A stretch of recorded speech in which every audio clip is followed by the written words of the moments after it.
case you missed it, here are 3 things you need to know from this week's Friday Night Smackdown. First, we had a really fun match with Charlotte Flair and Raquel Rodriguez to open up the show.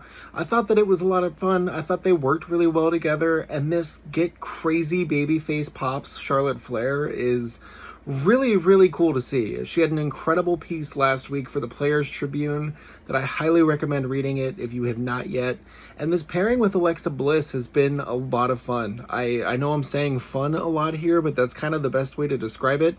I don't really think it's setting the world on fire, but they are going to have a women's tag team title match at SummerSlam against the Judgment Day. And again, that should be a great match as well. I'm really enjoying seeing what seems to be like a looser, freer Charlotte Flair having more fun, because it's really translating to her performances in the ring. Second, there was a great little through line for the first part of the show that had a car accident involving Solo Sikoa and all of that Bloodline faction, now My Family Tree, I believe is what they're being called. And it led to Jacob Fatu being arrested for a little bit, or questioned by the police for a bit, before eventually making a return and laying out the faction with the help of Jimmy Uso. And I just think it's funny because this afternoon I read something that said they were going to start positioning Jacob Fatu as like one of the top 3 or 4 baby faces in the company.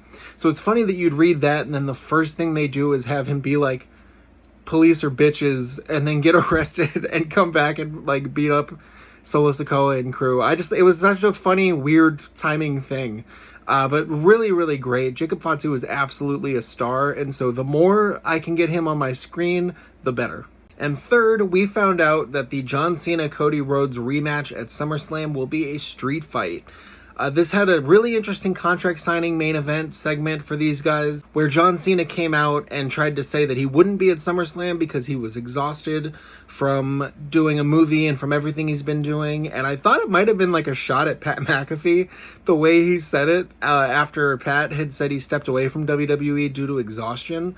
But rolled past that really quick because Cody ended up actually hitting Cena with the belt, putting him through a table, and then signing the contract for him.